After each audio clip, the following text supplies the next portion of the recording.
Well, hello. Welcome back. And last week we were talking about minimalist training and the simple incentives to program.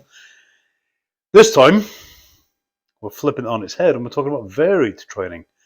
Can you make progress with varied training? And this idea of variance in training was made very popular. How long ago now? Coming up on 20 years ago by CrossFit. Has it been around that long? As I always say, CrossFit was, possibly still is, a very good idea, badly executed. The reason I say badly executed is not because of CrossFit itself, but the rapid growth of the brand and the lack of training across their affiliate instructors. I have friends across not just Dublin and Ireland, but through social media, I've made friends with some very highly skilled, very professional coaches who use CrossFit right across the world, proving that it can be done well. So constant variance, it's something that comes up as a question with some level of frequency. People want to know, can you still make progress? And the answer really is yes. The question is, how do you measure and how do you define that progress? So if you're looking for a simple measure of progress, most people default back to either the amount of weight on the bar or a stopwatch or a mileometer or something.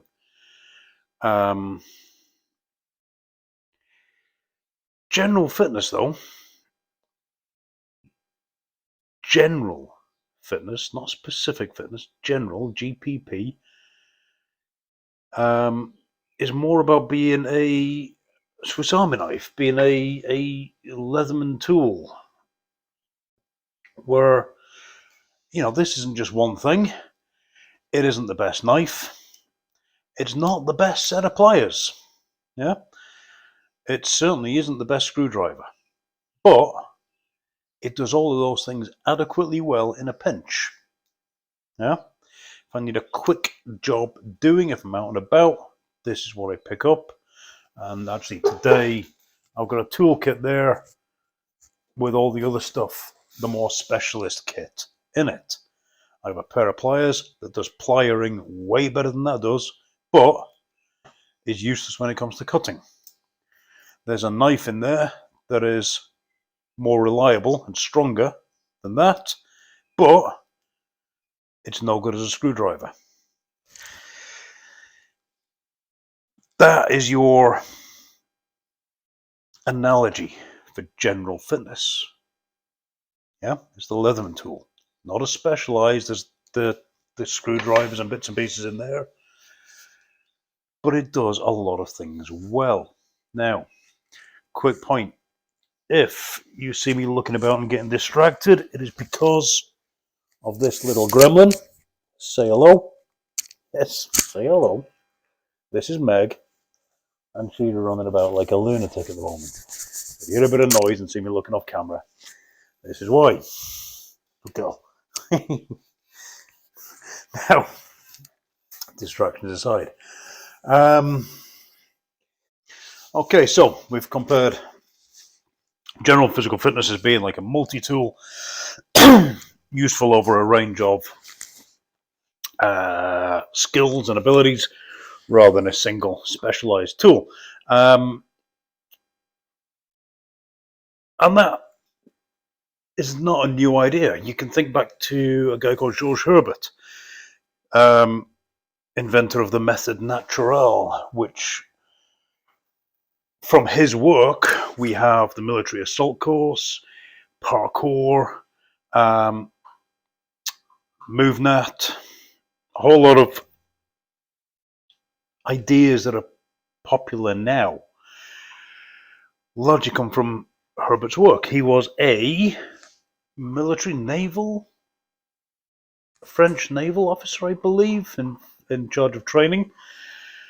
And what he says is, now I have a list here on the page, I'm just looking for it, just so I get it right. Oh, where is it? There you go.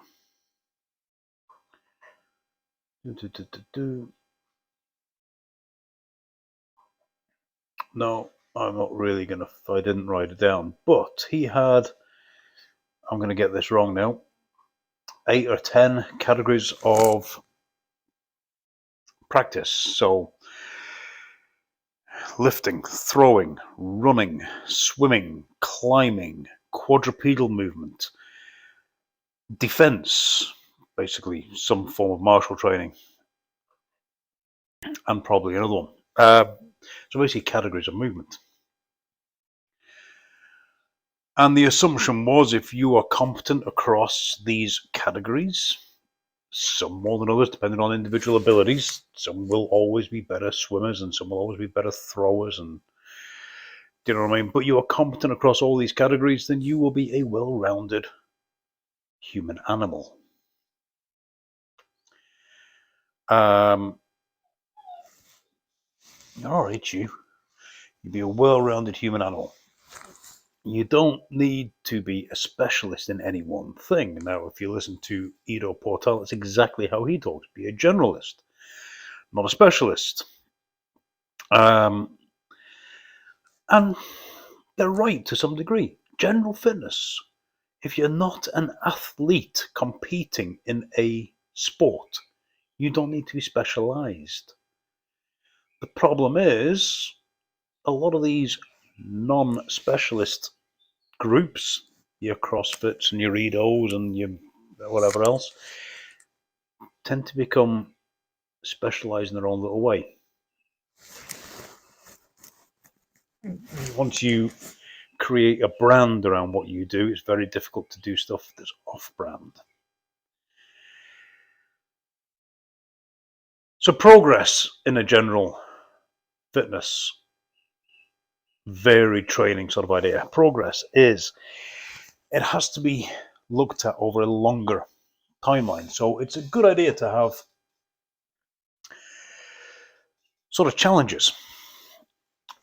If you're training for sport, you train, and then you compete. There's your challenge. So if you're a Thai boxer, you train, you get a date for the fight, you train harder, boom, boom, boom, you have your fight, win, lose or draw. Now you're into your next set of training, have your fight, win, lose or draw, next set of training, but you've got these fights along the way to tell you whether you're making progress. Same if you're a runner. You train, you run. Stopwatch. Personal best, room for improvement. Did you hit target? Did you hit goals? You know. So how do we do that in general training? Well, this is where CrossFit did it right with their sort of signature workouts, Fran and what have you, where you've got these benchmark workouts. I have 1 or 2 myself that we'd use, where if this workout comes up, you know the weights you use, the time it took you, all the parameters that you used last time, so now you can do them again. So if you only do hit these benchmark workouts once every 6 months, once a year even, you've got an idea of, is your training working for you or not?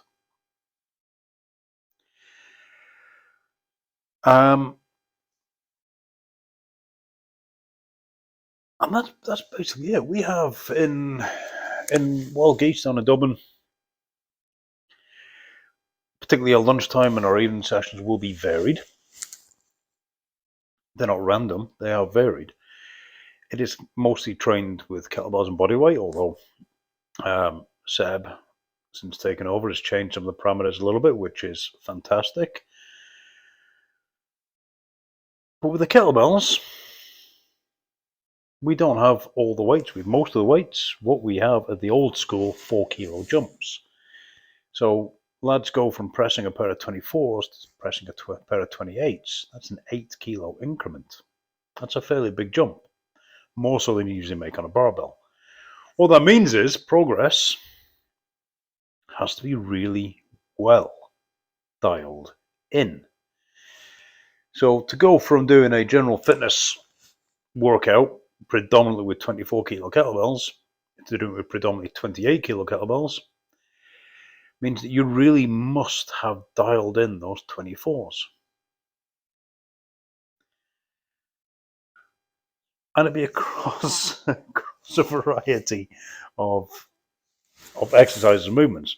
We basically use the sort of Dan John push, pull, hinge, squat, everything else type philosophy with our general training, just to make sure we're ticking most of the boxes.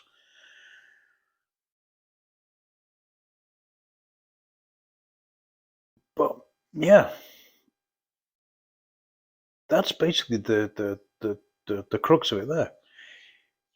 Have some sort of measure that you can come back to once, twice, 3 times a year that will test your progress. The other danger of generalized, non-specific, varied training is missing certain elements. Now, the idea of varied training is that George Herbert idea where you blast across the whole spectrum of fitness. Yeah. Not just maximal strength, but also strength endurance, also power endurance, and right the way through. You're not focusing on any one particular aspect, but that also means you can forget to visit various aspects. When I'm designing generalist type training, I think back to the 3 categories I've used forever: strength, mobility, endurance. Mobility generally goes in the warm-up, also in the endurance section. Endurance is just endurance, mostly aerobic, some sort of interval type work, and strength is strength, your lower rep, heavier stuff. We do that across a variety of movements. So we said push, pull, hinge, squat. How many pushes can we think of? Overhead with 2 arms, overhead with 1 arm, horizontal with 2 arms, horizontal with 1 arm. What other pushes are they? Bodyweight pushes, lifting pushes. You've got side presses, you've got supports like your get-ups and your windmills. These can all be pushes. Pulls, pull-ups, inverted rows, bent over rows, renegade rows, pullovers, cleans, swings. Use a whole variety of stuff. Hinges, kettlebell focused gym, so obviously we do an awful lot of swings, but there's also snatches, there's also cleans, there's also deadlifts. Do we want to use kettlebells, barbells, sandbags? Are we gonna, your hinge could be a broad jump, and so on and so on and so on and so on and so on. So are you hitting each of these categories across strength, mobility, endurance, across the strength continuum from maximal strength all the way through power, strength, endurance, power, endurance, down to pure endurance? Can you do all that? You probably can. If you're doing it on your own, you will need to track what you're doing so you can refer back to it to make sure you don't get in the habit of just doing your favorite things. If you're a coach running general fitness training and you want to be varied, you've got to make sure you're all right there. You've got to make sure you're tracking so that you're not putting your biases too far forward. Of course, you will do. All coaches do. Very difficult not to, and any coach who's genuinely honest will admit they put their biases forward. That's why my guys train with kettlebells most of the time. What's my bias? Kettlebells. I've never been a maximal strength guy. And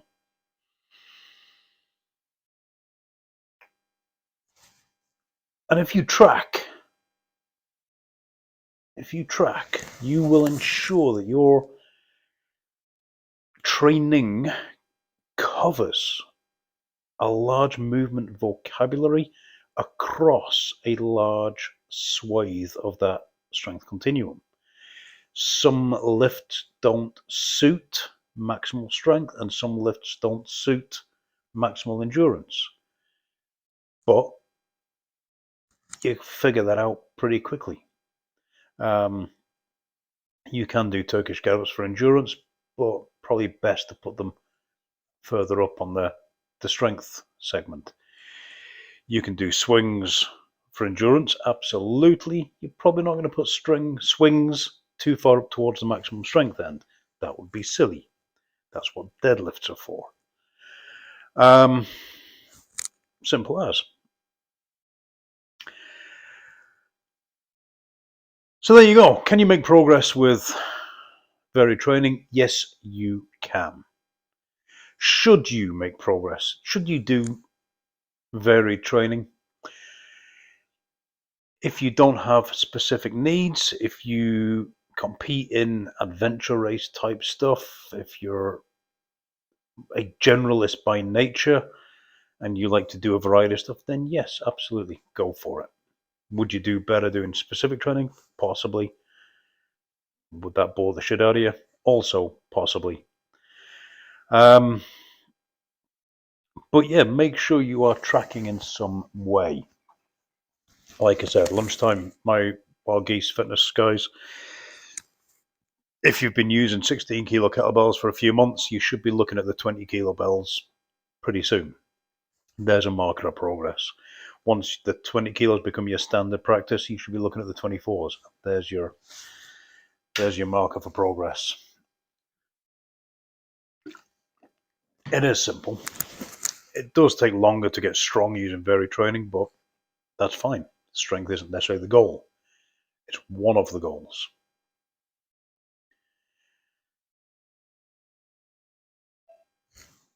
Right, we will wrap up there because somebody wants, I don't know, a bit of attention. Varied training. I would rate varied training more highly than super specific minimalist training, to be quite honest. I love minimalist training, but as I said last week, minimalist training suits me best when I'm doing a variety of stuff, so I am being more general anyway. For general fitness, most people most of the time would do better with some sort of variance. There was a study, and I think, God, forget now, looking at skill development, and they were talked about if you're learning like the old school martial arts idea, you'd do 1,000 kicks in a session. You just work on this one technique for ages, and yeah, you'd get bloody good at it. But in application, you're not quite adaptable. If you learn a half a dozen skills all within a session, you might, instead of spending an hour on one technique, you might spend 10 minutes across 6 techniques. Initial progress is slower, but your ability to apply those techniques under pressure is way above the person who spent an hour on one. Does that correlate to fitness training? If we think of fitness as a skill, the skill of strength, the skill of endurance, the skill of moving, I believe it probably does. I genuinely do. So, general varied training, as long as you don't get stupid with it like the bad CrossFits do, you don't get too silly with it. and that you know if you have a specific task to train for, you move your training towards being specific. But for the everyman, the white collar, weekend warrior, general fitness person, vary it up. Why the hell not? Right. That's the end of this one. I want you to know I will answer your questions if you send them in. We've got plenty to be working on. What's the next one? Can't remember. We've got a stack of information from old questions. If you send your question in either as a comment below or you get in touch through davehedges.net, send me an email, even an Instagram, Facebook comment, then you will get your question added to the list. Yeah. The questions go out on a newsletter first, so make sure you subscribe to that through the website, davehedges.net. You get a written version, and then I do this video a bit later on, to be quite honest. But we talk about it differently on the video to when we're writing. And that's kind of nice. We get to revisit it in a couple of different ways. To make sure you see these videos, make sure you do the sort of like and subscribe stuff. And if you do all that, I will see you next week with the next video. Till then, keep trying.